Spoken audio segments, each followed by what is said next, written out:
Hola chicos, gusto saludarles. El día de hoy vamos a iniciar ya la materia. Trabajaremos el capítulo 1, que corresponde a sistemas numéricos, operaciones lógicas y codificación. Este es un capítulo muy interesante, es el fundamento de las bases de todo lo que vamos a ver en el transcurso del semestre. El día de hoy vamos a trabajar como tema introducción a la lógica digital. En términos generales vamos a explicar cómo nace esta idea de los circuitos electrónicos, de los circuitos digitales, de dónde nació, cómo se va conformando y hacia dónde va, ¿no? Es tremendamente importante lo que vamos a trabajar el día de hoy. Y concluiremos con la segunda parte de la unidad, que corresponde a sistemas numéricos y simplificación lógica. ¿Ok? Bueno, trataremos en lo posible de que seamos lo más didácticos, lo más directos, y cualquier inquietud, como les decía, una vez colgado este video en el repositorio pertinente, rogaría por favor, vamos a abrir un foro en el que usted pueda hacer cuestionamientos, preguntas respecto de lo que quisiera se les profundice respecto a esta unidad. ¿Ok? Bueno, entonces, a lo que venimos. Introducción a la lógica digital. ¿Cómo parte esto? ¿Cómo nace? La lógica digital propone o se considera como los fundamentos de la electrónica moderna. Hoy por hoy podemos considerar que todo el escenario de lo que nos circunscribe en sistemas electrónicos tiene una componente digital muy fuerte, ¿no? Entonces, es la base, hoy por hoy la electrónica digital es la base del diseño de circuitos y sistemas que estamos viendo al mundo, ¿no? Vamos a contar dentro de ellas los principios. En este collage nos propone ideas como, por ejemplo, en el año 1837 se construyó o se constituyó el telégrafo, ¿no? Era un tipo de dispositivo que abría y cerraba circuitos eléctricos y mediante esas pulsaciones podría usted considerar había un tipo de comunicación. Y por allí recordarán algunos que el telégrafo se manejaba con el código Morse, ¿no? Y esto era puntos, rayas, es decir, el aparecimiento y el desvanecimiento de una onda digital, un pitido, que permite considerar señal existente e inexistente. Es decir, si existe el pitido y cuánto duraba el pitido, en este caso el telégrafo, pues era lo que proponía si era punto o raya, pero ya era un prehiting de cómo iba la cosa respecto a las comunicaciones. Una señalización era importante para poder comprender cómo se pretendía establecer una comunicación, ¿no? Eso por 1837, imagínense por allá. Bueno, estamos hablando de la electrónica, si se quiere, moderna, ¿no? Ya los circuitos eléctricos o electrónicos que fueron el reemplazo de las señales de humo, de las cartas, de la forma como se establecía la comunicación antes de esto. Bueno, en 1876 nace el teléfono, ¿no? Por Alexander Graham Bell, que desarrolla este tipo de equipo de conmutación, que establece el diálogo entre dos equipos unidos por una red eléctrica, y esto permitía ya tener una comunicación ya no solo de puntos, rayas o algo parecido al telégrafo, sino ya una comunicación audible, una comunicación ya un poco más real, ¿no? En el año 1895 nace la radio.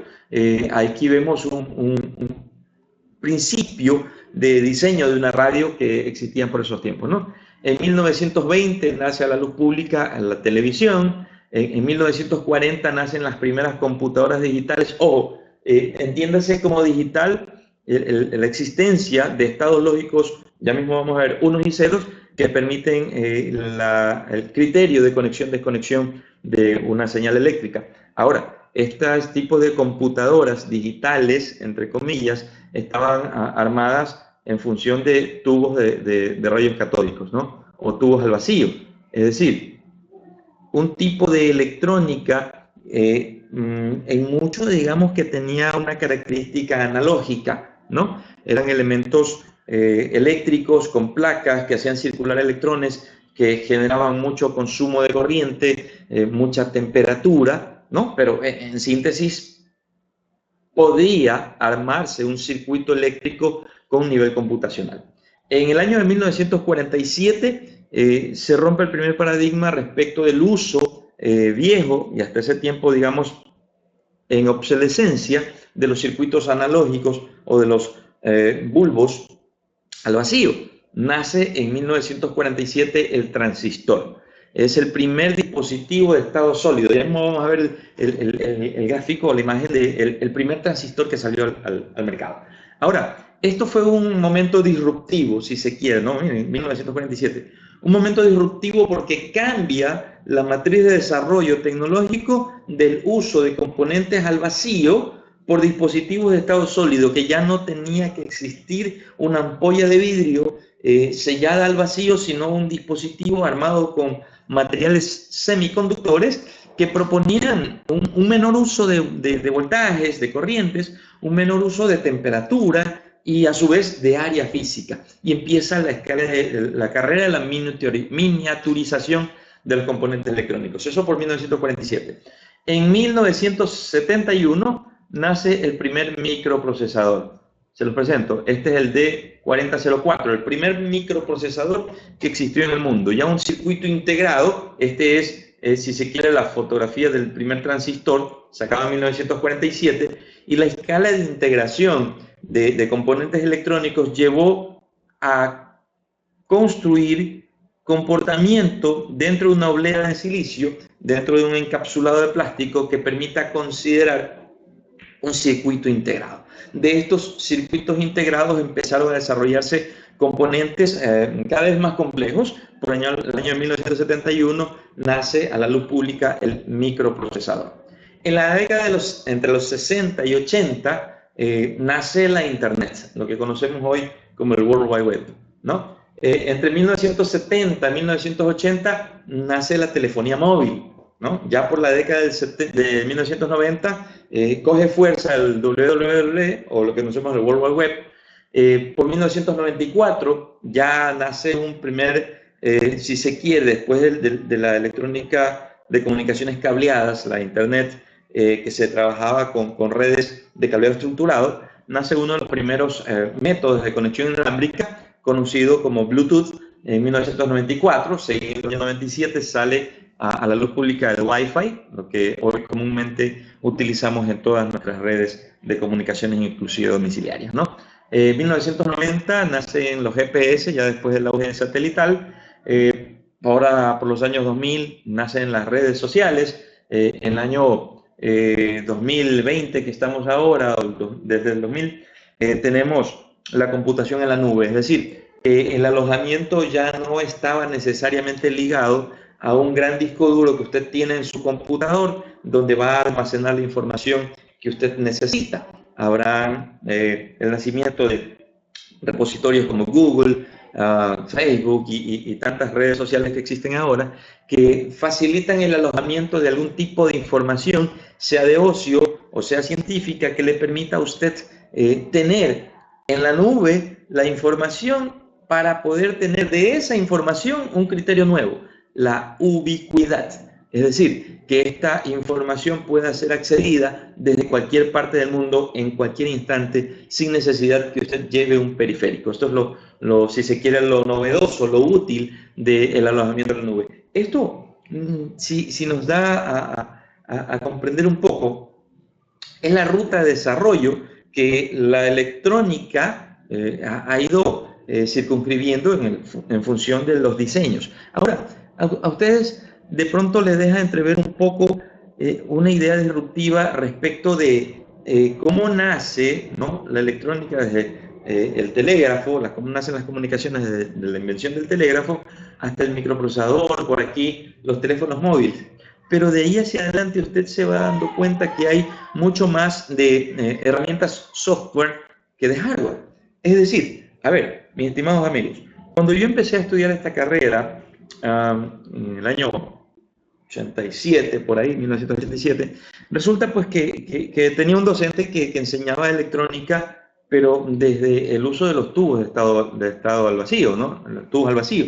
Y ya estábamos en la era de los transistores. Estoy hablando ya que los transistores existían 40 años atrás. Y cuando yo empecé a estudiar, todavía trataban de enseñar en Ecuador sobre tubos al vacío. Bueno, el camino fue largo. Tocó aprender al braveo ya en la universidad, componentes semiconductores, y a estas alturas del partido he logrado llegar a un nivel de comprensión en el que puedo determinantemente decir que ya ese divorcio que existía entre el electrónico puro, el que hablaba de componentes, el que hablaba de circuitos, y el desarrollador de software, el que se quedaba en el teclado del computador y veía algoritmos y desarrollaba páginas o desarrollaba códigos que permitían controlar un comportamiento. Esa barrera que diferencia esos dos escenarios no existe más. Hoy por hoy, usted que está empezando en el mundo de la electrónica va a comprender en el camino que tenemos un tipo de diseño electrónico actual que está íntimamente ligado a las computadoras. De hecho, nosotros vamos a trabajar con una, dos, hasta tres herramientas de desarrollo de tecnología en los que va a necesitar por fuerza utilizar un computador para poder crear o construir el comportamiento que requiere el circuito electrónico. Ok, veremos eso en el camino. Ahora, es importante comprender hoy por hoy que esto de la electrónica, ¿no? Ya nos lleva a la construcción de nuevos periféricos, nuevas herramientas software, herramientas hardware que permiten el desarrollo de cosas todavía más complejas. Por ejemplo, hoy por hoy, una materia que vamos a manejar en este semestre que se llama domótica, ¿no? Recién en maestría veía una materia que justamente se llama IoT o Internet de las Cosas.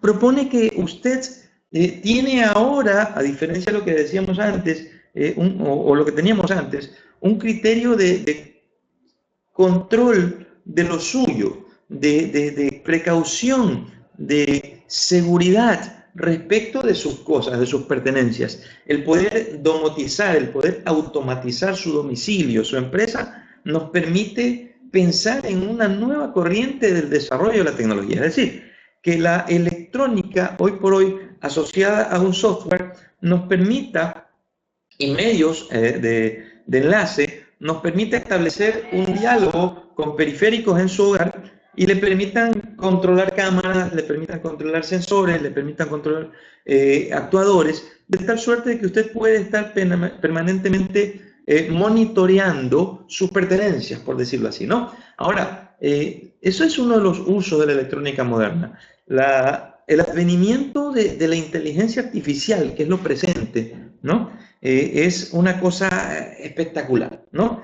Esto nace por allá por el año 1943, 1947, con dos científicos teóricos, un psicólogo y un matemático, propusieron la idea de cómo llevar a la electrónica, cómo llevar a los números, a los métodos matemáticos, el comportamiento de un cerebro. Imagínense, nosotros mismos a veces no sabemos cómo nuestro cerebro se comporta, ¿no? Y salen cosas medio raras respecto de actitudes o comportamientos humanos. Pero ojo, poder llevar una neurona a un aspecto físico no biótico, me refiero a no humano, que permita ir construyendo comportamiento y hacer que los computadores empiecen a asemejarse al ser humano o al ser animal, ¿no? Entonces, esa es la idea de lo que hoy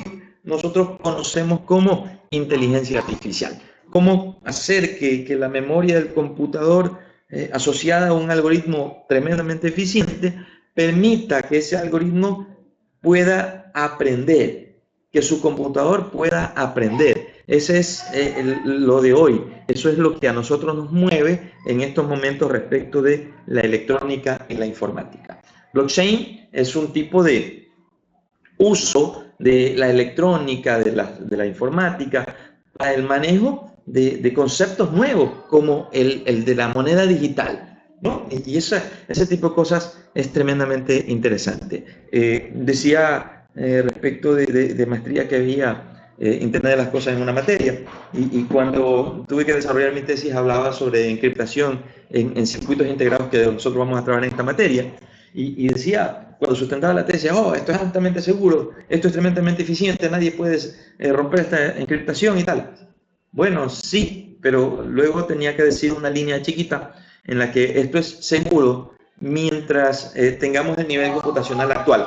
En pocos años, ya por, disculpas, hay un joven al lado, está haciendo un poquito de bulla, ¿no? Decía, en breve vendrán a existir, se estima que para el año 2030 estarán ya operando las computadoras cuánticas. Y esto presupone de que el tipo de procesamiento, la velocidad de procesamiento y la cantidad de procesamiento de datos va a ser tan grande, que actividades que demoran o tareas que demoran muchísimo tiempo van a ser desarrollados en décimas de ese tiempo que se había proyectado o presupuestado en función del uso de los recursos informáticos actuales, ¿no? Entonces, vamos tratando de identificar qué es la lógica digital. Electrónica digital se basa en el concepto del uso de la lógica, del uso del comportamiento lógico asociado a los componentes electrónicos digitales. Entonces, la lógica digital es la rama de la electrónica que se ocupa del diseño, del análisis y la aplicación de circuitos electrónicos que operan específicamente con señales digitales. Ya vamos a ver qué es esto. En este tipo de lógica digital se utilizan elementos y operaciones lógicas para manipular y procesar estos valores binarios. Ojo, cuando decimos binarios, refiere a que hay dos tipos de valores. Y ahí muere la cosa, ¿no? Entonces, dos tipos de valores binarios de manera que representen y ejecuten funciones lógicas aritméticas. Esta es la base de la electrónica digital, la base del diseño de circuitos y sistemas digitales. Es lo que se utiliza para el desarrollo de tecnología avanzada, ¿no? Y es lo que hoy por hoy nosotros utilizamos para hacer innovación y avance tecnológico. En este sentido de cosas, vamos a ir representando cuando decía binario, ¿no?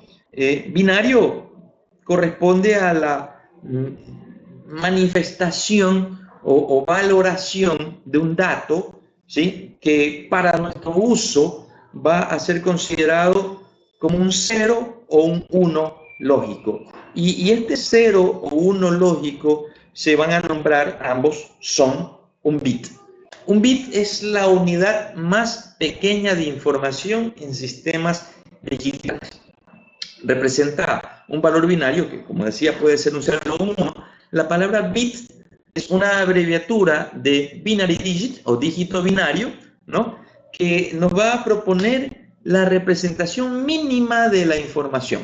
Es decir, pongámoslo de esta forma. Cuando usted tiene en su casa un interruptor de luz, ¿no? Y el foco está apagado, entonces decimos que ese interruptor está en estado lógico 0, está apagado.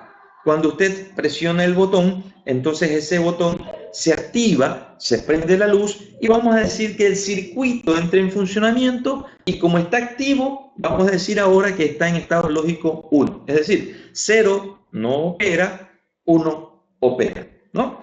Entonces, ¿para qué se utilizan los bits? Primero, para identificar si un circuito está activo o está inactivo, ¿no? Luego, vamos a considerar que los bits se utilizan para representar y almacenar, lo que veremos en la segunda parte de la materia, almacenar información digital. En un nivel más bajo, los dispositivos electrónicos como los procesadores y las memorias manipulan los bits para realizar y almacenar datos. Cuando hablamos de bits, es esto, unos y ceros, pero esto que vemos en la parte inferior de la diapositiva, estos unos y ceros, este grupo de unos y ceros, en algún momento llegan a representar una información. Por ejemplo, usted ha escuchado, yo tengo mi computadora en casa y usted dice, es que mi computadora es de 64 bits. ¿Sí ha escuchado ese término, ¿no? ¿Qué creen que representa? Un procesador de 64 bits. Bueno, pues en la práctica es que ese procesador está en capacidad de manejar números de 64. Esto de aquí. Veamos, aquí hay 2, 4, 6, 8, 10, 12, 14, 16, 18, 20. Ok, aquí hay 20. Entonces, 12 más de estos, son 32. Y es la mitad de la palabra digital que maneja un procesador. Es decir, cuando usted escucha o habla de que un procesador suyo es de 64 bits, refiérese al tipo de número, al tamaño de número que usted puede manejar con ese procesador. Es decir, podemos manejar números de 64 bits y hacer operaciones simultáneas. Y imagínense qué tan grande puede ser o qué tan pequeño puede ser ese número con una representación de 64 unos y ceros, un chorizo de unos y ceros que representan apenas un número, ¿no? Luego vamos a ver en algún momento un tipo de estándar que se utiliza para la representación de números basado en números de 32 o 64 bits, que nos permite considerar de que todos los números que usted se puede imaginar en el mundo, con la cantidad de decimales y números negativos, números positivos, puede ser representado en una estructura numérica de 32 o 64 bits. ¿Ok? Entonces, primero, bits es la representación mínima de un dato, puede ser 0 o 1. Y cuando hablamos de datos, decimos, ok, esta es una información que viaja de un computador, por ejemplo, a una impresora, de un computador a un pendrive, de un pendrive a un computador, y qué es lo que usted realmente ve, ¿no? Vamos a dividir las aguas, a separar las aguas. A ver, cuando nosotros hablamos de la corriente eléctrica, lo que está en el sistema eléctrico de su domicilio, lo que permite energizar su computador, su televisor, su caja amplificada, qué sé yo, lo que tenga en su casa, su licuadora, su nevera, es un tipo de energía que se utiliza solo para eso. Bueno, digamos tanto que solo para eso, que es lo que nos tiene a todos en estas formas, ¿no? Sin energía eléctrica. Es porque la generación de la energía para efectos de transmisión tiene que hacerse para que haya eficiencia y para que los cables no se recalienten. Imagínese usted que tiene una pilita, una batería, usted le conecta un cablecito a un foquito, ¿sí? Y cierra el circuito conectando el otro lado del foquito al otro lado de la batería, y ese foquito empieza a incandescer, ¿no? Se prende, ilumina, pero usted dejará un tiempo y verá que ese foquito empieza a decrecer la cantidad de iluminación, porque resulta pues que ese foquito, cuando está iluminando, está consumiendo la energía que tiene esa batería, ¿no? Y si fuéramos un poquito más detallistas todavía, es probable que usted se pueda medir, es probable que usted se pueda dar cuenta de cable que une la batería y el foco empieza a calentar, empieza a calentar. ¿Qué pasa aquí? Tanto el cable como el foco genera calor. Antes nosotros comprábamos focos analógicos, focos que tenían un filamento, usted lo conectaba, recordarán una bombilla transparente con un filamento que se ponía presente y eso lo caloraba. Ese foco generaba calor, generaba mucho calor. Hace algunos años atrás, estamos hablando de la década del 2010 adelante, hacia adelante, empieza a los focos LEDs, ¿no? Los focos ya manejados con diodos de alta luminosidad que necesitan mucho menos energía para irradiar más luz, pero asimismo consumen menos energía y a su vez disipan menos calor. Eso ha hecho tremendamente eficiente. Yo recuerdo en el gobierno bueno, para muchos a favor, muchos en contra, en el gobierno del expresidente Correa, se dio un programa que se llamaba cocción eficiente, se trataba de cambiar los focos, ¿no? a focos ahorradores, y parecía un programa interesante, un programa bueno, ¿no? Porque iban hasta su casa, le tocaban la puerta, le decían, a ver, ¿cuántos focos incandescentes tiene usted? 5, ok, tome, aquí hay 5 focos LEDs, entrégueme esos focos incandescentes, ¿no? Entonces ellos llevaban esos foquitos incandescentes, los destruían, pero a usted le dejaban esos focos LEDs que en principio, digamos que eran un poquito caros, ¿no? Era la novedad, la novelería.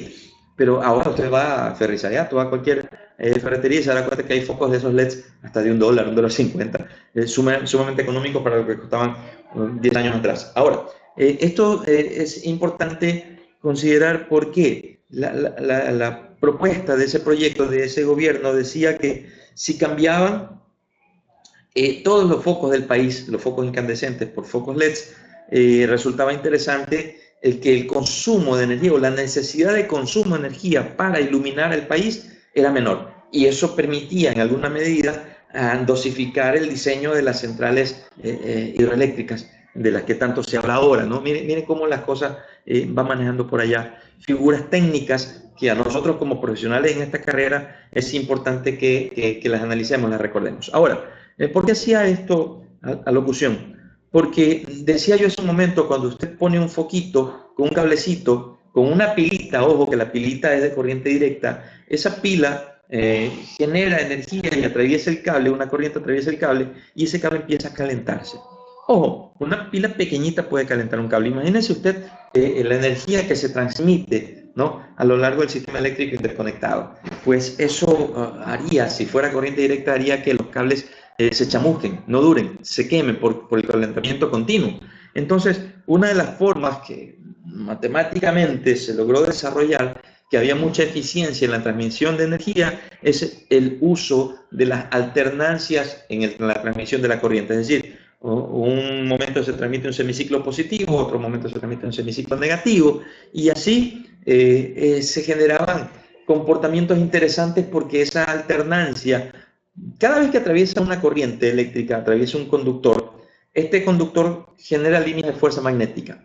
Y esas líneas de fuerza magnética inducen sobre otro cable, ya comprenderán cuando analicen los transformadores, induce un voltaje, ¿no? Y esa es la forma como usted ve un transformador de alta tensión fuera de su casa, en su barrio, y que ese transformador de alta tensión difumina o distribuye, perdón, sería la palabra, energía a varios distritos. Es decir, usted ha visto unos cables muy altos, que generalmente son 3 líneas en postes bien altos. Esa es una transmisión de muy alto voltaje, digamos 20.000, 40.000 voltios, y van a esos transformadores, y esos transformadores reducen hasta los 110 voltios, 220 voltios que utiliza usted en su domicilio, ¿no? Entonces, las líneas de transmisión eléctrica se hacen por esa línea de cable y se conoce a eso como voltajes analógicos, es decir, un tipo de voltaje que en el dominio del tiempo tiene este comportamiento.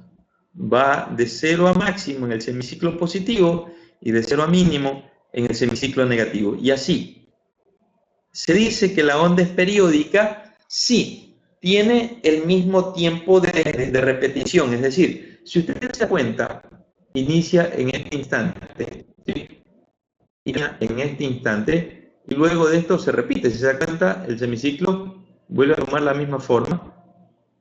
Digamos que estoy dibujando con la mano y el mouse, pero imagínense que este tiempo,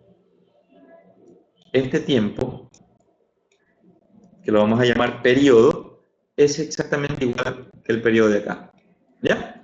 Entonces, si esa onda analógica se repite permanentemente en la misma espacio de tiempo, entonces estamos hablando de, decía, una onda periódica. Y resulta que la frecuencia, matemáticamente, se la puede extraer como el inverso del periodo. Es decir, el tiempo que dura una onda, digamos, 30 milisegundos, ¿no? Vamos a abrir una calculadora. 30 milisegundos. Ojo, chicos, es importante que vayamos comprendiendo lo siguiente. Las fracciones van a ser muy útiles a lo largo de su carrera. Decía yo que la frecuencia es inverso del periodo. Es decir, 1 sobre 1 dividido para, ¿sí?, 30 milisegundos. Es decir, 30 milésimas de segundo. Eso, si yo lo escribo en términos numéricos, sería 0.03. Ay, perdón, 0.030. ¿Ok? 30. Aquí es milésimas, décimas y centésimas, ¿no? Entonces, yo tengo aquí 30 milisegundos. 1 sobre 30 milisegundos, 33 hercios. Entonces, si yo digo 1 sobre 0.06 o 0.60, entonces estoy hablando de 16 hercios, Si yo digo ahora 1 sobre 0.0166666 y todos los ceros que quiera, me quedo con 3 decimales, esos serían 16 milisegundos. Entonces, me quiere decir que la onda que usted recibe en su casa, que le han dicho o le habrá escuchado que es de 60 ciclos por segundo o 60 hercios, quiere decir entonces que esa onda que usted recibe en su casa tiene una forma de onda periódica, senoidal, es decir, la onda senoidal, si ustedes se acuerdan en bachillerato, cuando graficábamos senos, cosenos, tangentes y cotangentes, la onda senoidal parte de cero, seno de cero es cero, es decir, estoy en este punto de aquí, cuando llega a 90 grados es máxima, cuando llega a 180 vuelve a ser cero, en 270 es máxima al inverso, ¿no? O en negativo, y en 360 vuelve a ser cero. Es decir, este tiempo, este ciclo de onda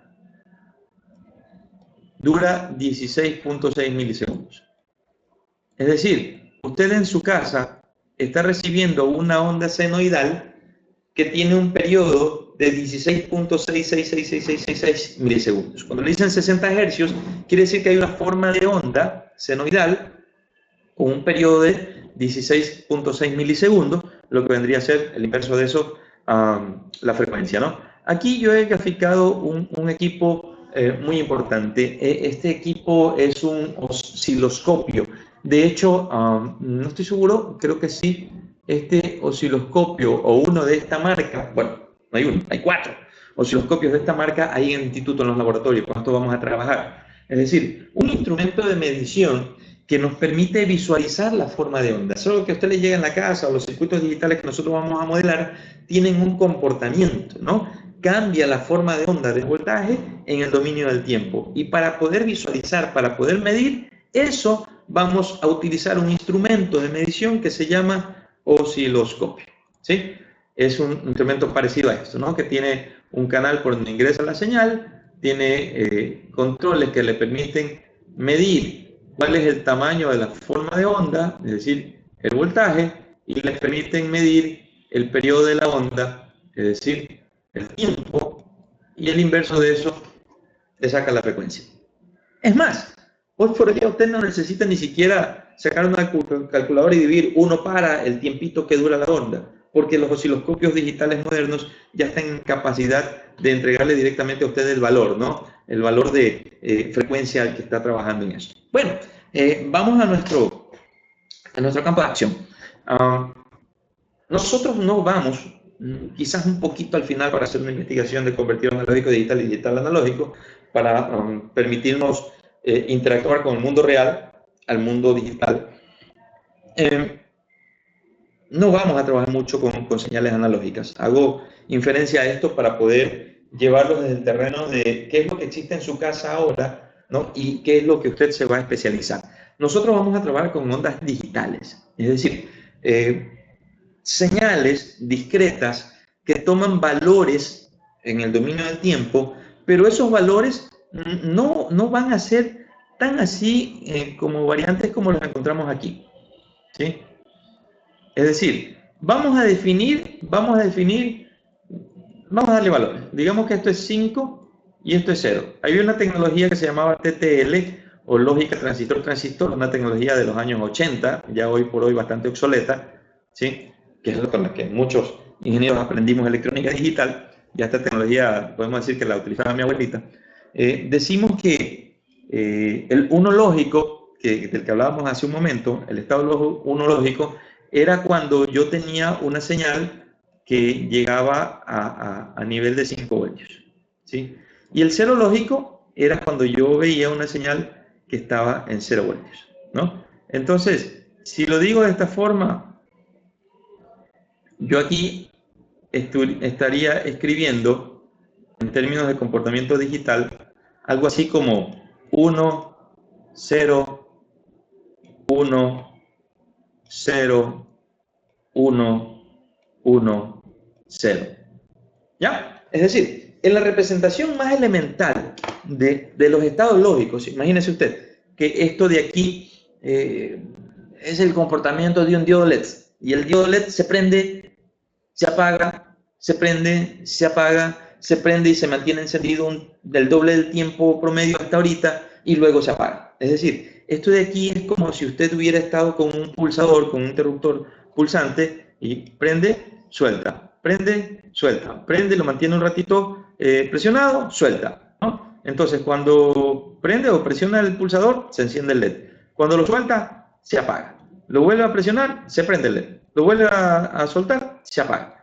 Lo presiona y lo mantiene un ratito, pues entonces queda un tiempo en alto y hasta que usted lo suelta y se vuelve a apagar. Es decir, es el tipo de comportamiento digital discreto en el que nos permite considerar el control de un comportamiento. Por ahora hemos hablado de un LED sencillo, una lucecita que se prende y se apaga. Ya vamos a hacer circuitos y análisis más interesantes todavía.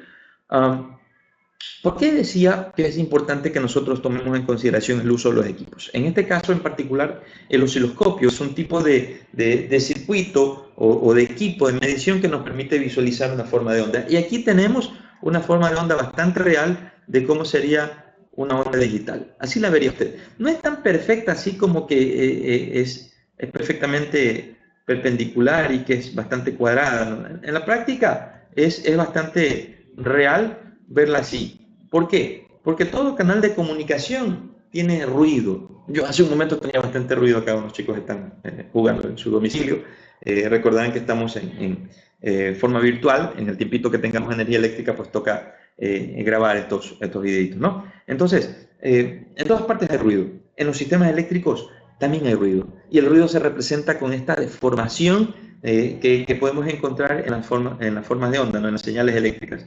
Ahora, los circuitos tienen que ser capaces de analizar estas deformaciones, estas perturbaciones, diríamos, ¿no? Para rechazarlas y simplemente no considerarlas. ¿Ok? Bueno, al grano. Vamos a ir hacia qué es un byte. Hasta ahora nosotros hemos pensado solamente en el estado lógico nativo, ¿no? El elemental, ¿no? Es 1 o es 0. Ahora vamos a decir, bueno, ¿sabes qué? ¿Qué tal? Así como decíamos hace un momento, ¿no? Cuando se inventó el telégrafo. Usted presiona, suelta, presiona, suelta, presiona, mantiene presionado, suelta. Entonces eso es punto, punto, raya, punto, punto, raya. Es un carácter, es una letra, es una representación. ¿Sí? Entonces esto quiere decir que cuando hablaban del telégrafo, la forma en la que ellos inventaron la comunicación se basó en el código Morse. El código Morse era un tipo de modelo de comunicación en el que usted con señales eléctricas armaba puntos y rayas y esos puntos y rayas representaban caracteres, letras, y esas letras ya compuestas pues definían el diálogo, ¿no? De lo que usted quería escribir. Eso en la era del telégrafo, ¿no? Allá por los años 1837, si mal no recuerdo, veíamos hace un rato. Ahora, en la electrónica digital moderna tenemos que la agrupación básica de la información digital es el byte. El byte es una agrupación de 8 bits, es decir, un conjunto de 8 unos o ceros, 8 ceros, 8 unos, la combinación de esto representa un byte. Es la unidad, si se quiere, básica de almacenamiento y procesamiento de datos en la mayoría de los sistemas informáticos. Yo le puedo preguntar a cualquiera de ustedes, digo, chicos, bueno, ¿y de cuánto es su pendrive? Muchos me dirán, es de 32, de 64 gigabytes. A ver, ¿y qué es esto? ¿Qué es esto? Estamos hablando que la unidad básica de almacenamiento de información es el byte. El byte es un grupo de unos y ceros, ¿no? 8 de estos a nosotros nos representa una información.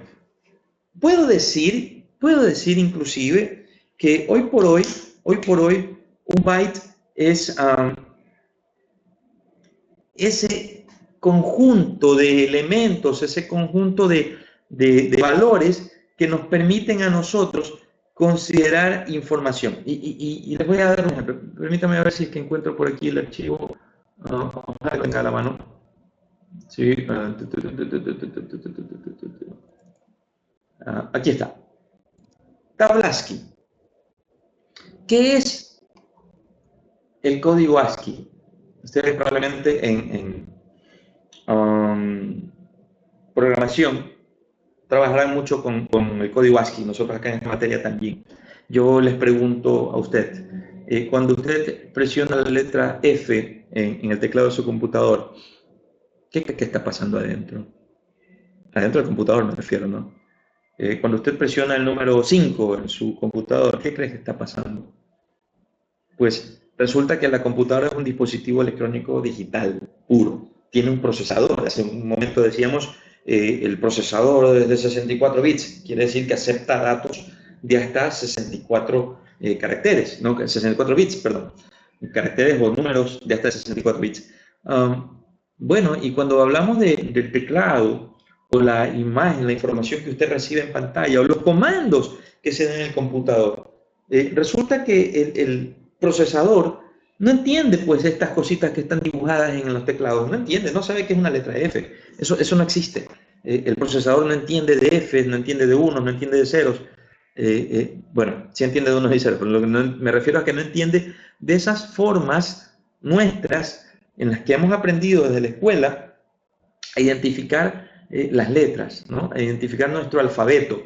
El procesador de su computador, diríamos, a nuestros usos es analfabeta.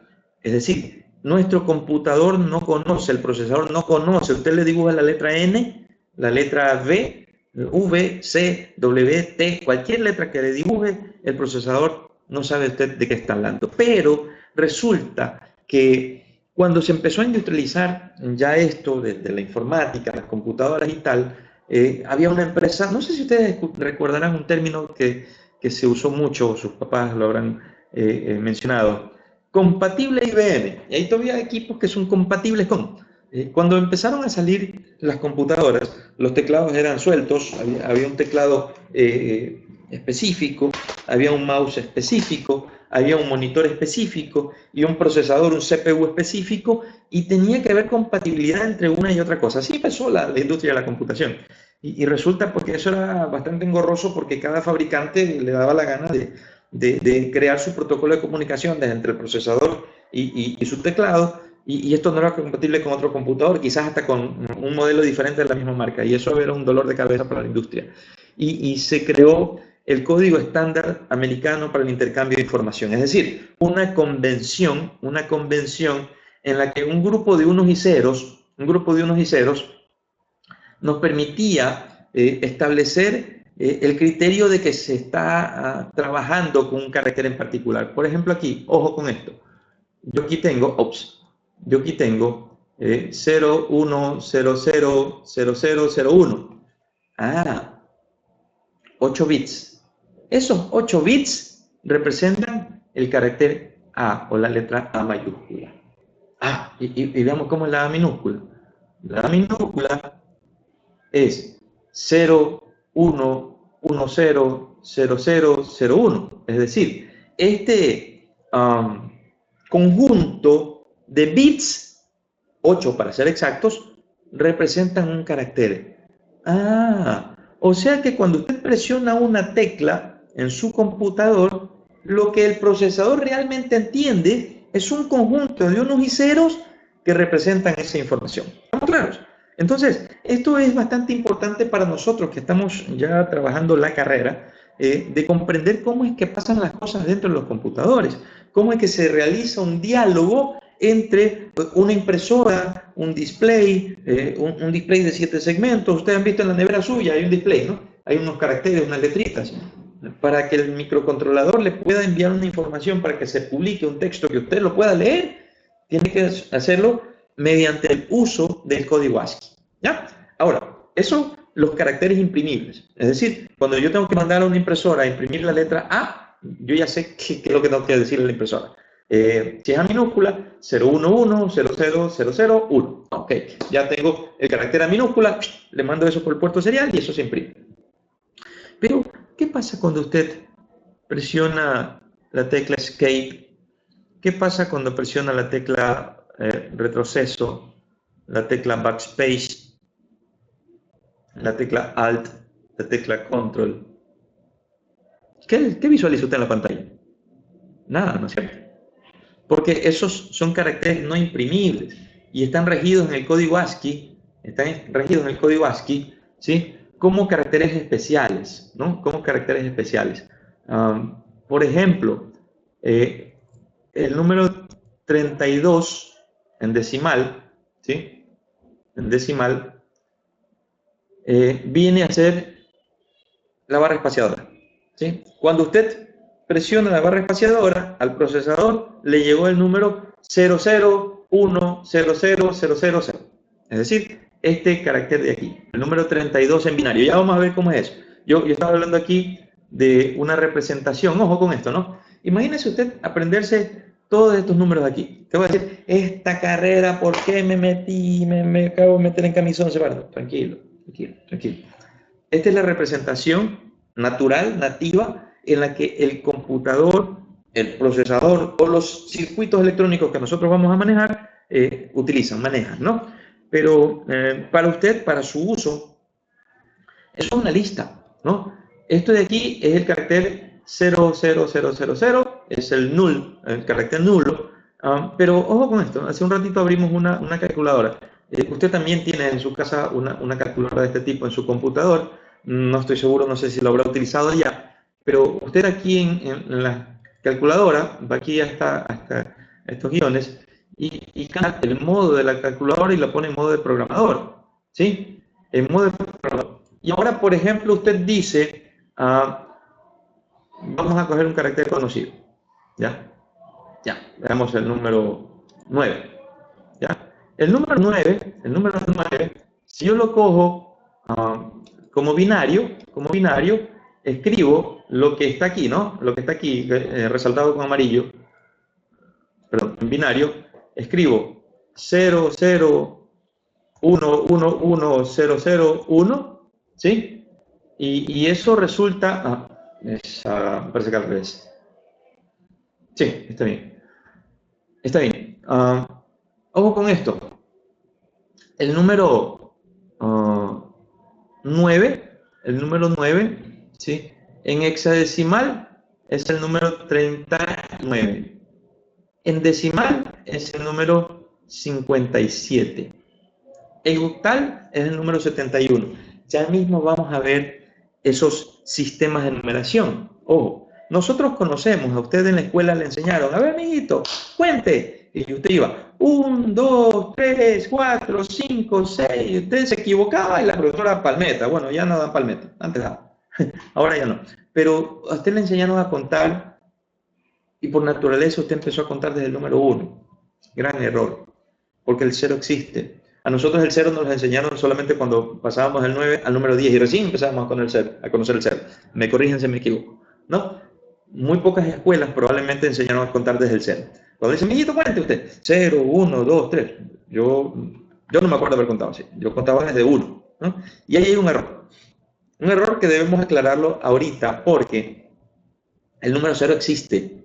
El número 0 existe. Cuando usted vaya en programación a construir una variable, digamos una posición de memoria a la que le va a almacenar información, esa posición de memoria se almacena progresivamente, dándole un numerito para identificarla. Es como la hojita de Excel. A ver, la hoja de Excel, usted la ve, aquí tengo abierto Excel. Este numerito, ¿qué significa? Este numerito de aquí, significa la coordenada, ¿no? La coordenada fila versus columna. Es decir, A59 se refiere a esta celda, donde está esa información que dice código ASCII, ¿ya? Entonces, decía, yo tengo un tipo de representación en la cual cuando manejo un número empiezo a contar desde 0, 0, 1, 2, 3, 4. ¿Por qué esto es importante? ¿Por qué? Cuando hablamos de código binario, por ejemplo, empezamos con el 0, que es el número inferior, el mínimo, ¿sí? Parte de la nada. Ese tiene una representación binaria, es decir, en la lista el número 0 es 0, 0, 0, 0, 0, 0. Pero es tan grande la cantidad de ceros, usted acaba de ver son 8 ceros, que de pronto hasta le va a dar pereza escribirlos. Sí. existe otra forma para manejar la información. Cuando usted, por ejemplo, graba en un pendrive, graba un libro completo, 900 páginas, y a usted se le hace fácil decir control C, control V o control G para guardar, y guarda eso en un pendrive y se llevó su libro. Pero oiga, ese libro, ¿cuántas palabras tiene? Y cada palabra, ¿cuántos caracteres tiene? Es decir, ¿de cuántos caracteres está conformado el libro? ¿Se ha puesto a pensar en eso? Y si les decimos que cada carácter son 8 bits, entonces usted tiene una cantidad industrial, ¿no?, de información.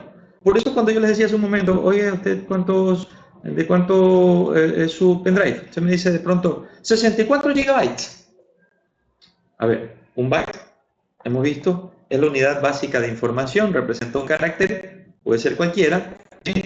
Y ese carácter, o esa letra, representada como información, en conjunto, ¿no? Un byte, un carácter. Ahora usted dice un megabyte, eso significará 1.000.000 de bytes. Un gigabyte serán 1.000 millones de bytes. Un terabyte son 1.000 millones de millones de bytes. Entonces mira cómo va progresivamente aumentando la información, ¿no? Entonces, los bytes se utilizan para representar caracteres, como hemos visto, de texto, valores numéricos, imágenes, sonidos y otros tipos de información. Quiere decir entonces que para nosotros es importantísimo el manejo de los estados lógicos, la representación numérica, por eso la vamos a estudiar un poquito a conciencia en el transcurso de estos días, ¿sí? Y cada byte representa hasta 256 valores diferentes. ¿A qué me quiero referir con esto? A ver, el número mínimo que yo puedo representar es el 00000, ¿no? Vamos a borrar esto. Si yo pongo 8 ceros, 1, 2, 3, 4, 5, 6, 7, 8, de cualquier forma, es 0, ¿no? Pero si pongo 8 unos, 1, 2, 3, 4, 5, 6, 7, 8 unos, ojo con esto, la representación máxima es 255. Es decir, si cuento el 0, que ya es un número, y el número máximo, cuando todos los valores de ese byte son unos, entonces usted está contando, vamos a ponerlo así, está contando desde el 0 hasta 255. Y miren que 255 es la tabla completa, 255 caracteres diferentes es la tabla completa o se le llama tabla extendida del código ASCII, donde se representan todos, absolutamente todos, probablemente, bueno, excepto los caracteres kana, los dibujitos esos que utilizan los asiáticos para escribir, ¿no? La lectura china, la lectura japonesa. Pero aquí están todas esas letras que ustedes de pronto han visto en algún momento cuando van a insertar un carácter en Word, en Excel. Usted va a insertar un carácter aquí, ¿no? Un símbolo. Entonces aquí tiene usted varias librerías donde va a reconocer muchos caracteres, uno diferente de otro, ¿no? Esto significa de que tiene una representación, ¿no? Dentro de esta lista del código ASCII tiene una representación. Cuando usted presiona Alt 092 en su teclado, en su computador, entonces eso es, si mal no recuerdo, es backspace, o no, perdón, barra invertida, ¿no? Eso nos permite a nosotros utilizar el código ASCII, es lo que usted presiona con la letra Alt y un juego de números que nos permite imprimir, por ejemplo, en ventana la letra ñ, por ejemplo. Si su teclado no la tiene y no está configurado, presiona un conjunto de teclas específicas donde usted necesita el arroba y no tiene el arroba, al 64, ¿no? Entonces, con eso, mira, aquí está.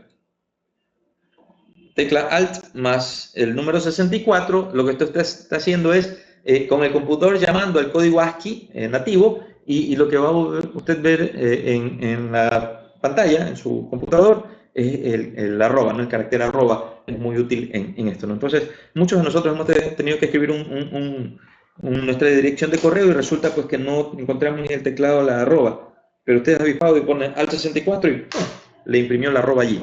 ¿Qué es eso? Está utilizando el código ASCII. Pilas con eso. Entonces, decía, si vemos desde 00000, 8 ceros, hasta 1111, la combinación de todo eso son 256 valores diferentes que puede tomar, o una lista de 256 valores diferentes que vienen a convertirse en el código ASCII, ¿no? El código estándar americano para el intercambio de información. Bueno, entonces, vamos a decir, ok, ¿dónde se usa esto, no? Por ejemplo, cuando hoy por hoy que estamos en la onda de la inteligencia artificial, el reconocimiento de imágenes, alguno quizás ha utilizado ya de juego, ¿no? Por ahí, fregando un poquito, la librería OpenCV, que se puede manejar en programación en Python, para manejar una cámara y hacer reconocimiento de imágenes, por ejemplo, ¿no? Fíjese con esto, apenas este pedacito de la imagen, ¿sí? Es un conjunto de números, una matriz de números. Esos números que usted los reconoce, por ejemplo, aquí, 98, 123, 153, 80, 53, 99. Esto es la densidad de color, ¿no? ¿Qué tan oscuro es? Si el número tiende más a 0, es más oscuro. Si el número tiende más a 255, es más claro, ¿no? Entonces, dentro de ello, la gama de colores. Esto es importante porque este kernel es una de las cosas que se utilizan para poder hacer reconocimiento de imágenes, por ejemplo, ¿no? Ojalá que tenga un buen enlace a internet ahorita, estoy en un área un poco cerrada, esperaría que tenga buena conexión. Aquí está. Entonces, esta página nos permite visualizar, por ejemplo, ojo con esto, toda esta matriz de aquí es la representación de esta imagen. Es decir, este pixelito de aquí, ojo, es un número. ¿Sí? Es un número. Un conjunto de píxeles, ¿sí? Vienen a conformar una matriz, ¿no? Ojo, aquí, píxel por píxel. ¿Sí? Una imagen está conformada por n por m píxeles, ¿no? Cuando yo quiero aplicar un filtro, quiero decir, por ejemplo, cambio de formato. Usted tiene un formato BMP que es pesada la imagen y lo cambia a JPG, no sé si habrán hecho eso, usted le baja el peso de la imagen. Pero ¿qué es lo que está haciendo? Está está utilizando un algoritmo que cambia el formato de presentación del video, de pronto de la imagen, ¿no? De pronto ya no es un píxel, sino un conjunto de píxeles. Ojo con esto, no sé si alcanzan a ver, en la imagen de la izquierda hay un recuadro de 3x3 píxeles agrupados que representan apenas un píxel. Se visualizan por favor en la imagen de la derecha, un cuadrito rojo en la esquina superior izquierda de la imagen. Quiere decir que esos 9 píxeles de la imagen de origen, la imagen de entrada, es apenas un píxel en la imagen de destino. Esto es un tipo de utilización de un kernel de imagen como para poder construir una información, ¿no? Entonces, es muy útil esto, este manejo de información, este manejo de los números, porque al final del día, ¿quién hace eso? Los circuitos electrónicos digitales, ¿no? ¿Cómo maneja usted los colores dentro de su computador? Cuando usted le cambia de fondo a una página, le cambia de color a una letra, realmente lo que está haciendo es utilizando un conjunto de unos miseros que le permiten a usted instrumentar qué cantidad o qué densidad de coloración en el píxel de los 3 colores primarios permite argumentar un nuevo color, ¿no? Y entonces más o menos así la cosa, ¿ya? Bueno, para nuestro uso, la lógica digital, no se asusten, no se va a basar en unos y ceros. ¿Y para qué lo vamos a usar? Realmente para poder comprender comportamiento. Luego, en siguientes clases vamos a ver un poquito más a fondo esto. Por ejemplo, una operación lógica de la que vamos a hablar. AND. Se le llama compuerta AND o operación lógica AND. Traducido esto a nuestro idioma es I. Así de simple, I. Quiere decir que esta operación lógica binaria que se aplica a estos 2 bits, ¿no? Nos permite construir el primer comportamiento elemental de la lógica binaria. El resultado de la operación AND o I entre 2 bits es 1 si y solo si ambos bits son 1. De lo contrario, su resultado es 0. Es decir, esto es más o menos como cuando yo tengo un circuito en serie. Usted imagínese que tiene 2 interruptores en su casa conectados en serie, ¿no? Si usted presiona un interruptor, el foco no se prende. Si presiona el otro interruptor, tampoco se prende. Tiene que presionar los dos interruptores al mismo tiempo para que el foco se encienda. Eso es la analogía de un circuito en serie, si lo vemos desde el punto de vista eléctrico. Esto llevado al comportamiento binario quiere decir que, ok, 0 es no activo, 1 es activo. Entonces, para este ejercicio en particular, esta compuertita lógica, la más elemental, quiere decir que cuando A es 0, B es 0, la salida de X es 0 también. Y solamente cuando A es 1 y B es 1, la salida de X es 1. Caso contrario, en cualquier escenario que no se cumpla esto, la salida será 0. Es decir, la salida será 1 sí y solo sí, ambas entradas son 1. ¿Ok? Eso es lo que nosotros vamos a ir estudiando y vamos agregando más componentes para crear más comportamiento y van a ver ustedes cómo se estructura esto, ¿no? Aquí hay un ejemplo adicional, un circuito en paralelo o una función binaria OR. Es una operación lógica binaria que se aplica a sí mismo a 2 bits, ¿no? Bueno, realmente más bits pueden aplicarse. En este caso en particular del ejemplo que estoy presentando, se está aplicando a 2 bits, a 2 entradas. Y resulta que esta compuerta lógica es 1 cuando una o varias entradas son 1 lógico. Es decir, la salida de esta compuerta será 0 si y solo si ambas entradas son 0. Si A es 0 y B es 0, la salida será 0. Caso contrario, basta que hay un 1, en cualquiera de las entradas la salida es 1. Más aún si las dos entradas son 1, la salida por fuerza va a ser 1. Esto es lo que nosotros vamos a estudiar, este tipo de comportamiento que usted tiene que irlo asimilando, aprendiendo y sentando en bases sólidas de su conocimiento para efectos de que podamos construir cada vez circuitos más complejos, ¿no? Este es el más elemental de las compuertas, es la negación. Es decir, esta compuerta tiene una sola entrada y niega lo que entra. Es decir, si entra un 0, sale un 1. Si entra un 1, sale un 0. No hace otra cosa más, ¿no? Es la operación de negación. ¿De dónde nace esto? Nace del estudio en el siglo XIX, allá por 1815, nació don George Boole. Don George Boole fue una de las personas que contribuyó con los fundamentos lógicos matemáticos para lo que se conoce hoy como computación moderna, ¿no? George Boole es de nacionalidad británico. Sus áreas de desarrollo fueron la lógica y la matemática. Es conocido por el álgebra de Boole, ¿no? Tuvo distinciones honoríficas, específicamente una medalla de la Sociedad Real de Inglaterra.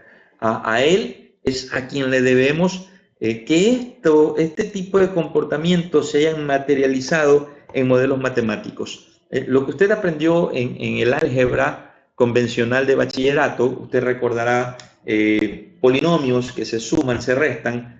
Ahora estos polinomios se van a aterrizar en el concepto del comportamiento binario de un circuito, ¿no? Y esa lógica digital basada en esa álgebra booleana es la que nos va a permitir resolver o mejorar el comportamiento de estos circuitos. Otra persona tremendamente importante para nuestro acervo profesional es don Claude Shannon. Las comunicaciones que se desarrollan hasta el día de hoy fueron postuladas por Claude Shannon, ¿no? Esto ya ahora en el siglo XX. Claude Shannon nació en 1916. Entonces, son personas a las que les debemos teorías matemáticas, ¿no? Hay una teoría que se llama el teorema de Nyquist y Shannon, que es en la que se propone cuántas veces yo debo muestrear una información para efectos de transmitirla con fiabilidad. Fiabilidad. Este término, este modelamiento de Nyquist y Shannon es lo que ha sido precursor de las comunicaciones como las conocemos ahora, ¿no? Otros tremendamente importantes para nuestra materia, nuestra carrera, son Robert Nice y Jack Kilby. Se los presento. Este par de individuos, este par de personas, desarrollaron la electrónica como la conocemos hoy. De hecho, en la siguiente diapositiva tengo a Jack Kilby, que en el año de 1958, ojo, fotografía real, Jack Kilby en 1958 presenta el primer transistor, este de aquí, ¿sí? Este es el primer trabajo de Jack Kilby. Ojo, es una cosa medio rara, ¿no? Es un metal por ahí con un aislante, unas patitas que le suelda, ¿sí? Y esto de aquí con conductores y semiconductores, él constituyó un comportamiento. Imagínense con un pedacito de fierro, un pedacito de metal de silicio, y esto empezó a construir un comportamiento y vio que se podía controlar la corriente eléctrica.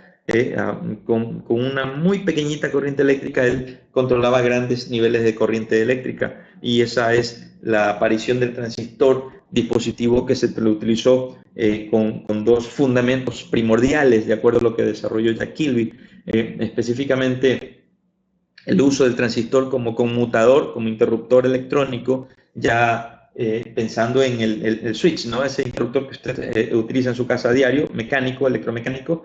Jack Kilby en el año 1958 presentó un interruptor, pero electrónico, de estado sólido, y ese es el transistor, ¿no? Acá en la imagen tenemos a Jack Kilby ya años después presentando su idea de miniaturización. Aquí tenemos un mapa en el cual, un plano en el cual él ya llevaba a otro nivel los transistores, ¿no? Y ese llevar a otro nivel los transistores proponía un nuevo criterio de diseño electrónico de sustratos, de capas conductoras y semiconductoras que permitían tomar como nombre lo que hoy por hoy conocemos como los circuitos integrados, es decir, un sustrato de plástico que tiene alojado una pequeña segmento de una oblea de silicio, ¿no? En la cual se han montado ciertos sustratos que permiten la construcción, el comportamiento nuevo en base de varias patitas de un circuito, y es lo que hoy por hoy conocemos como circuito integrado. Este es el precursor de los circuitos integrados configurables. Hace algunos años atrás, estoy hablando de la década del 70, por ahí, nacieron dispositivos programables. A alguien se le ocurrió, vamos a ver en el ejercicio de la materia, las primeras clases, llegaremos a un modelo de desarrollo con álgebra de Boole y con mapas de Carnot, otra de las personas que vamos a analizar luego. Veremos cómo nosotros tratamos de reducir, mediante modelos matemáticos, reducir esas ecuaciones, esos polinomios, y que nos permitan crear circuitos más pequeños, pero que representen exactamente el mismo comportamiento anterior. Ahora, ya cuando tengo una ecuación, en algún momento a alguien se le ocurrió, ok, ya tengo la ecuación, pero ¿qué hago para que esa ecuación me permita instrumentar esa operación nueva? Y a algunas personas se les ocurrió, entre ellos Jack Kilby y más adelante General Electric, se les ocurrió desarrollar una memoria y en base de una memoria construyeron un dispositivo que se llamaba arreglo lógico programable. ¿Cuál es la idea? De que ese circuito integrado tenía unas conexiones rebatibles, a manera de fusibles, en las cuales cuando ya usted tenía la ecuación sintetizada, sea utilizando mapas de Carnot o sea utilizando el álgebra de Boole, esa ecuación final usted la podía, a través de un software y un equipo de programación, usted la podía insertar en un circuito integrado, ¿no? Escribía el código, escribía la ecuación, se llamaba ese lenguaje, se llamaba Abel, se escribía, y usted presionaba un botón y el equipo para programación hacía que el circuito integrado queme los fusibles que ya no eran necesarios, y se quedaba operacionalizada solamente la función o la ecuación booleana que usted había concebido, ¿no? Esa es más o menos la idea. Aquí tenemos ya el advenimiento de estos circuitos integrados configurables. Como decía, tienen una base fuerte en memoria PROM. Entonces, en ese sentido de cosas, hoy por hoy ustedes pueden ver cada vez más densa la cantidad de conexiones que pueden tener para efectos de ir construyendo esos circuitos cada vez más complejos, ¿no? Ese tipo de dispositivos, ustedes pueden ver las diapositivas, no es tan determinante para lo que queremos llegar, nos permite hoy por hoy a construir, este es el código AMPAL22B10, yo utilicé en algún momento por el año 2000, 2010, este tipo de circuitos integrados en mi otro trabajo en la Armada de Corps, donde teníamos algunos equipos que utilizaban este tipo de dispositivos electrónicos. estos dispositivos eran programables, ¿no? Eh, a diferencia de los circuitos originales con que se diseñaba la electrónica antes, donde usted tenía que construir el comportamiento con compuertitas, interconectar con cables en un proto para probar con un osciloscopio, ver cómo está funcionando, ahora ya eso ya era obsoleto, entre comillas, y lo que se hacía era crear la ecuación final que representa el circuito, y usted con un computador descargaba en un solo circuito integrado el comportamiento que antes necesitaba muchos circuitos integrados para construir, ¿no? Entonces, salió eso. Bueno, una de las situaciones por las que se dejó de utilizar este circuito integrado, el PAL, es porque no eran reprogramables. Eran programables, pero una sola vez. Usted no lo podía reprogramar. Hasta que hubo una empresa que se llamaba Lapis, bueno, se llama, es una gran empresa todavía, sacó un GAL. Cambiaron la letrita PAL por GAL, y este acrónimo proponía un arreglo lógico genérico que proponía la posibilidad de reprogramarse, ¿no? No lo podía borrar y lo podía reescribir de nuevo. Ese era el uso de estos tipos de dispositivos, ¿no? Entonces, aquí imagínense cómo trabaja esto, ¿no? Voy a ponerlo así. Por aquí, donde dice I0, I1, I2, I3, tengo entradas. Recuerdan que nosotros vimos el elemento básico que es un inversor, ¿no? Esta figurita de aquí asemeja a un inversor. Es decir, si por aquí está entrando I3, entonces este será I3, ¿sí? Y esta de acá será I3 negada. Es decir, si I3 entra un 1, aquí tendré un 1, pero acá será un 0. ¿Ya? Eso es lo que hace este circuito integrado. Ahora acá tengo compuertas AND. Bueno, para la gráfica está representada en una sola patita, ¿no? Como que fuera una sola entrada, pero en cada una de estas patitas hay una conexión eléctrica, en simplificado para no saturar el gráfico, como vimos hace un momento, ¿no? Para que no se vea saturado como se ve aquí, por ejemplo, ¿no? En esta parte de imagen de acá. Entonces, esta matriz de interconexión fila versus columna nos va a permitir a nosotros construir un comportamiento. Es decir, esas X que se ven, esas cruces que se ven aquí, esos asteriscos que se ven, significan al inicio, cuando el componente está en blanco, que todas las interconexiones están realizadas. Pero cuando usted quiere escribir una ecuación, esa ecuación obliga a que se quemen los fusibles tanto en esta matriz como en este lado de la matriz, para efectos de que quede constituida una ecuación final, ¿no? Cosa que nosotros vamos a ir analizando es el comportamiento de ciertos circuitos integrados, específicamente el FPGA, y este FPGA tiene algunos,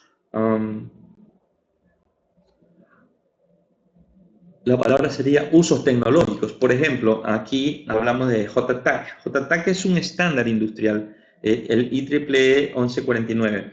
El IEEE 1149 es un estándar que nació como JTAG, ¿sí? Cuando en el año 1985 se formó este grupo consultivo que empezó con esta idea. Imagínese usted, la electrónica digital inicial que yo aprendí tenía que primero probarla en un protoboard, interconectar cables, interruptores, resistencias, LEDs y ver cómo esa cosa funcionaba. Luego alguien vino y dijo, no, ok, hay una memoria programable, entonces usted escribía el código en un computador, utilizaba un equipito, un programador, y a través del programador usted mandaba, con el software, mandaba a quemar esa memoria y ya quedaba almacenado el dato en la memoria, después lo soldaba en la placa. Pero resulta que la industria, usted habrá escuchado, por ejemplo, el parche para Windows. ¿Qué quiere decir esto? ¿Por qué parcha un sistema operativo? El sistema operativo se parcha porque el algoritmo que alguien escribió puede tener alguna falencia, y esa falencia de pronto puede ser algo pernicioso para los datos de un usuario final. Entonces, lo que se hace es que la empresa pone a distribución al que le compró el software, le regala el parche de la actualización de ese sistema operativo para ir corrigiendo los bugs, los errores que pudo haber tenido, ¿no? Son humanos, no son infalibles. Entonces, en ese sentido de cosas, la electrónica dura, la electrónica de componentes, también pues, tiene ese tipo de idea de errores de diseño. ¿Y qué pasaba cuando usted diseñaba, por ejemplo, antes habían los juegos mecánicos, ¿no? Los que tienen más o menos edad, recordarán por la década de los 80, por ahí, habían esos juegos, ¿no? Unas cajas grandes de madera, con monitor grande, con una palanquita y botones, y usted se volvía loco allí. Pero dentro de eso, la electrónica, no había computadoras como las hay ahora, pero habían tarjetas electrónicas en las que el juego estaba instrumentado en componentes electrónicos. Y si usted quería hacer una modificación a ese juego, tenía que fabricar prácticamente otra tarjeta. Ese era el dolor de cabeza y salía sumamente costoso hacer una modificación, ¿no? Entonces, la industria propuso que se diseñe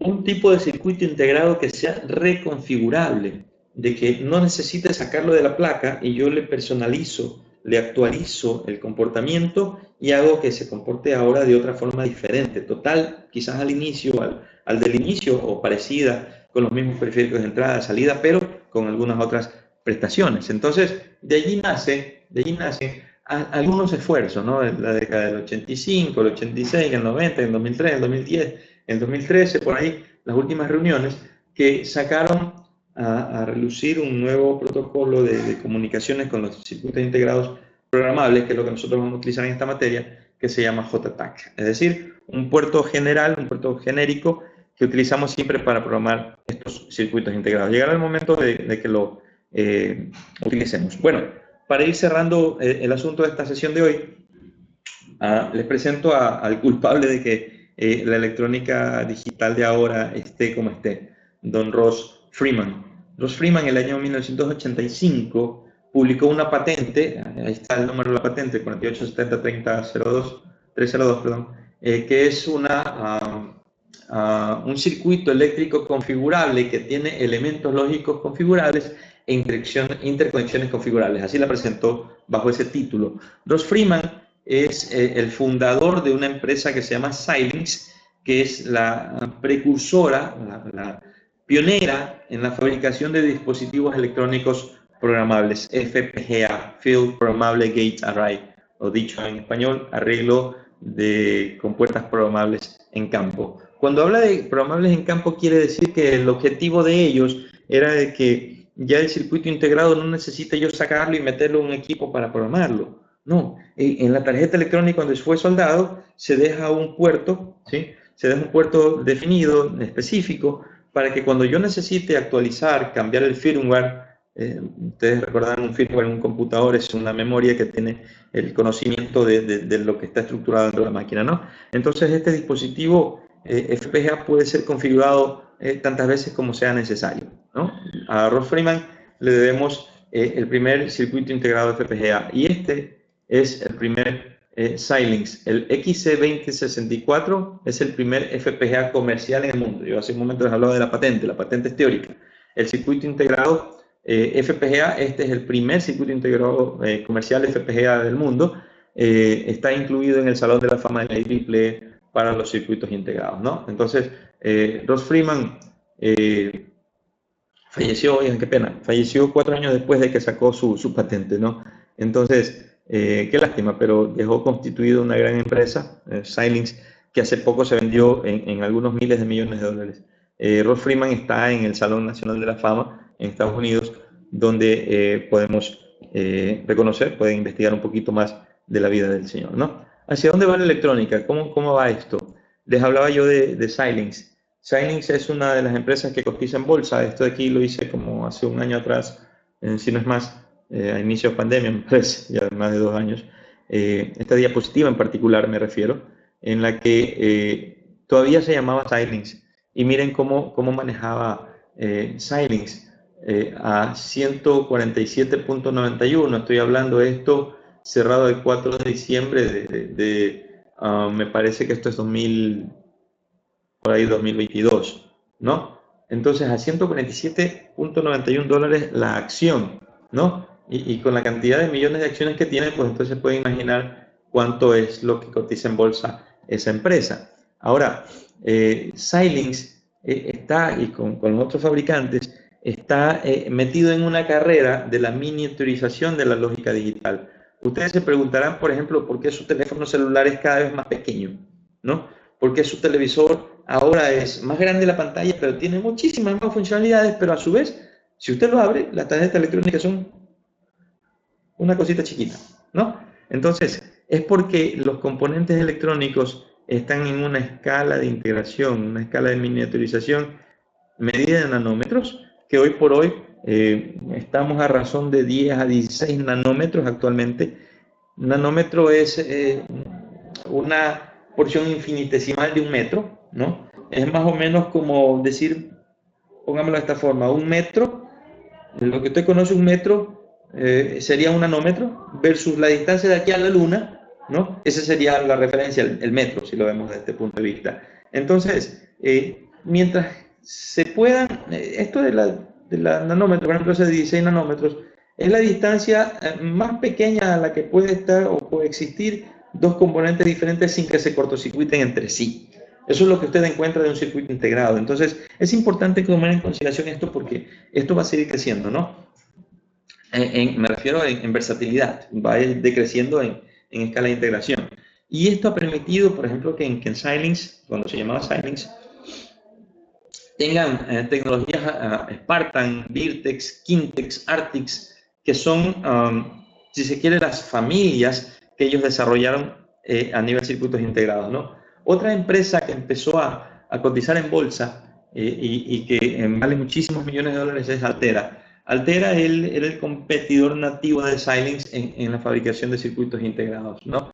Entonces, por aquí ellos tienen las líneas Stratix, Cyclone, Arria y, bueno, Stratix S7, Stratix 4, perdón, que eran circuitos integrados ya utilizados para la línea industrial. Pero ojo con esto, Intel quiso entrar en la competencia. Intel es, si se quiere, la empresa de mayor valor a nivel procesadores a nivel mundial, ¿no? Si se quiere.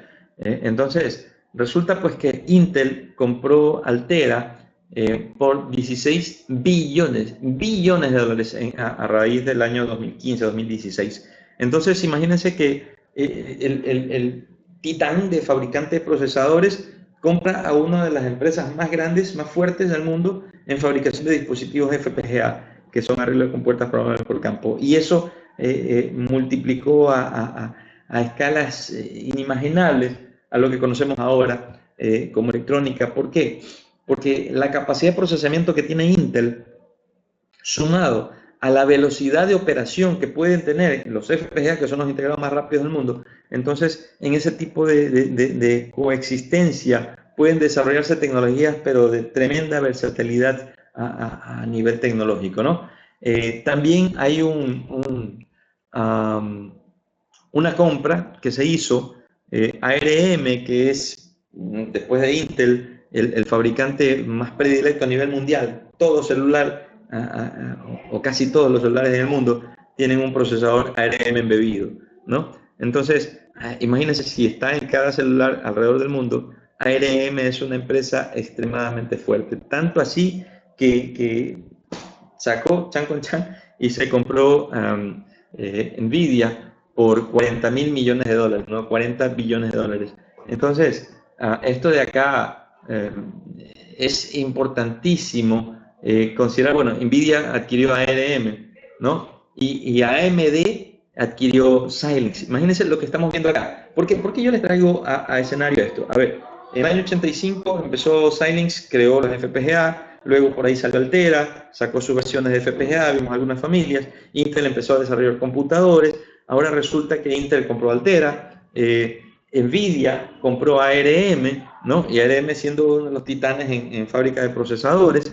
Ahora ustedes comprenderán, Nvidia es una de las empresas que hoy por hoy es la que mayor cotiza en bolsa, es la empresa más costosa del mundo, la empresa más costosa del mundo. ¿Por qué? Ellos desarrollaron el concepto hardware ya de la inteligencia artificial. Hoy por hoy, esta alianza del procesador ARM con lo que estaba desarrollando Nvidia a nivel de algoritmos ha llevado a luz a traer los hardwares definidos por ellos como computación acelerada, ¿no? El dispositivo que está en capacidad de desarrollar inteligencia artificial. Así también, pues decía, AMD, que es uno de los titanes, compró a Xilinx por una bicoca algo así de 35 billones de dólares, es decir, 35.000 millones de dólares. Es tan importante esta tecnología, por ejemplo, el avión caza bombardero de Estados Unidos, el F-35, está completamente desarrollado con FPGAs, ¿no? Imagínense qué tan importante es el FPGA a nivel mundial. Entonces, tendencias del uso de esta tecnología, conducción autónoma, inteligencia artificial, machine learning, Internet de las cosas y todas las cosas que a usted le van argumentando, ¿no? El comportamiento de la tecnología. Cosas de hoy, tecnología 5G, por allí, por ejemplo, estos tensores, este tipo de tarjetas que usted de pronto hoy por hoy se puede preguntar para qué se usan. Por ejemplo, Google utiliza y por qué hace sus búsquedas tremendamente rápidas, porque esas búsquedas están grabadas en hardware y ese hardware es el FPGA, el dispositivo que nosotros vamos a aprender en este semestre, ¿no? Hay un TensorFlow que es una tarjeta de tensores que tiene FPGA embebidos donde realiza el aprendimiento de esa consulta que usted le hace a Google de tal manera de que eso quede registrado en hardware. Cuando usted vuelva a hacer esa consulta, lo que va a suceder es que el hardware le contesta a la velocidad que puede un FPGA. Por eso es que tiene resultados tan rápidos de búsqueda en Google, ¿no?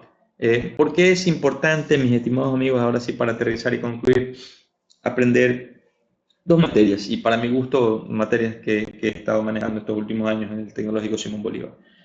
Usted preguntará, bueno, ¿para qué me metí al instituto? ¿Para qué, de qué me va a servir aprender electrónica? La electrónica que le vamos a enseñar en el instituto no es para que usted salga a reparar radios, televisión, no, eso nada que ver. Eso ya no existe. El técnico de reparación es muy, muy, muy limitado lo que puede hacer, lo que puede reparar. De hecho, quienes reparan televisores digitales hoy por hoy, pues se han convertido en cambiatarjetas, no otra cosa muy compleja de sustituir componentes electrónicos. Pero nosotros hemos visto bien en los últimos semestres hacer un cambio en la matriz de desarrollo del tecnólogo y hemos propuesto de que usted tiene que aprender en programación, por ejemplo, un lenguaje de programación muy utilizado a nivel mundial, que es Python. Y también en la parte de electrónica digital, aprender lenguaje de descripción de hardware, HDL, para sintetizar comportamiento en FPGAs. Vean, por ejemplo, una de las empresas más grandes a nivel mundial, las más fuertes a nivel mundial, Tesla, para sus empresas necesitan para el desarrollo, ingenieros en firmware, ingenieros en desarrollo de software embebido, para sistemas de administración de baterías, necesitan profesionales dentro de esos requerimientos, mínimo de años de experiencia, que sea bachiller en ciencias de ingeniería, en ciencias de la computación, que tenga eficiencia en lenguaje C, C++, pero también dice que tenga conocimientos de lenguaje de programación como Python, que tenga de preferencia experiencia con FPGA o HDL. Es decir, miren a dónde va la cosa, ¿no? Nosotros estamos a hombros de gigantes, es decir, la electrónica que se propone enseñar en el Tecnológico Simón Bolívar tiene estas circunstancias. Estimados amigos, vamos a dejarlo allí, esta sesión de trabajo del día de hoy, una pequeña inducción de en qué es lo que nos estamos metiendo en la electrónica digital moderna. Para mí un gusto siempre saludarles. Este video lo subiré a la brevedad posible y una vez por ahora, hasta que esté abierto el Moodle, lo cargaré así mismo en Teams. Les voy a dejar un foro abierto para efectos de que puedan ustedes a pie de este video poner sus cuestionamientos para yo poder contestarles a futuro, ¿no? Un abrazo, nos estamos viendo.